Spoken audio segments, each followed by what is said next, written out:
was growing tired of the road, so I stopped at the Holiday Inn hotel that was nearby. I walked up to the desk and rang the bell. Just seconds later, a man came out from the back room. "Hello, sir. My name is John Shelby," the man said. "How can I assist you?" "I'm looking for a room," I replied. "Are there any available?" He searched in his computer to see if a room was available. To my luck, there was one more room left. He gave me a key and told me to have a nice night.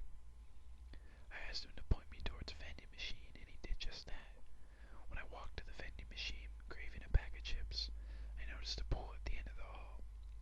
A lot of hotels have pools. There's nothing strange about that. What got me confused was the fact that the water was red. Blood red. I purchased my bag of chips and went back to the front desk where the man was still present. "What's up with the pool back there?" I asked him. "What do you mean, sir?" he asked, a confused look grown upon his face. "The water is red. Why is it red?" He took off his glasses and took a deep breath. "Well, it's kind of a freaky story," he said. "Years ago, a woman was found brutally murdered in that pool, and the water was contaminated with her blood. Are you telling me that her blood is still in there?" "No, no, of course not," he said. "The water was removed and the pool was closed down, but many people say they see the pool filled with red water." He put his glasses back on. "Personally, I've never seen it, but I think the hotel likes to play tricks with your mind." "So, this place is haunted, then?"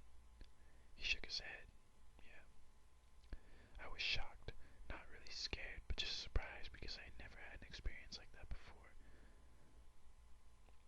I went up to my room, took a well-needed hot shower, and laid in bed. I couldn't sleep for some reason. My mind was so curious. It had so many questions that needed answering. I got out of bed, put on a shirt, and walked out into the hallway. I walked down the hall and headed towards the pool. It was quiet out in the halls. I guess nobody else had trouble sleeping. I was laughing at myself when I realized I was in my underwear, so it was a good thing that nobody was out in the halls at that time. I did believe that I saw a woman cross from one room to the other. I didn't think of anything at the time. I just figured it was another guest. When I reached the floor of the pool, I was able to see the bloody red water even from way down the hall. I passed the front desk. Nobody was there. I then passed the vending machine, and I stopped directly in front of the door that would lead to the pool. I tried the door, but it was locked. I don't think I would have gone in even if it wasn't. I looked through the large window that showed the blood-contaminated pool. It looked as if the pool had been closed for a long time. I looked behind me down the hall to the elevator. I was imagining a scene from The Shining when the stream of blood came shooting out of the elevator. I had a feeling that I would see something similar to that, but I didn't. Instead, I saw a woman standing at the edge of the pool, and looking as if she was about ready to jump in. She was completely nude, not a single piece of clothing on her body. When she snapped her head my way, I jumped back in fear, and I walked back to my room as fast as I could, taking the stairs next to the vending machine instead of the elevator. Hours later, I woke up to my alarm going off. I took a shower, threw on some clothes, and I walked down to the first floor for breakfast. After breakfast, I was ready to check out and get back on the road.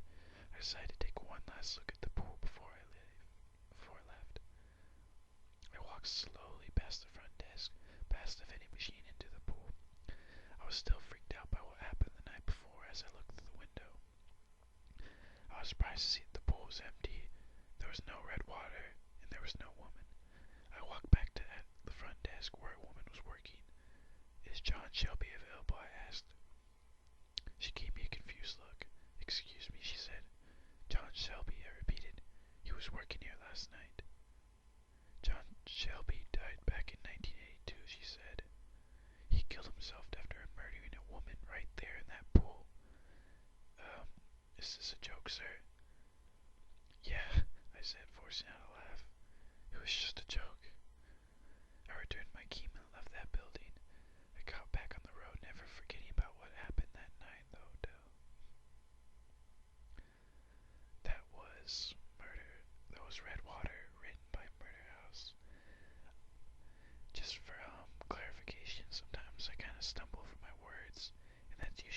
because there's a typo or two in pretty much most of the stories.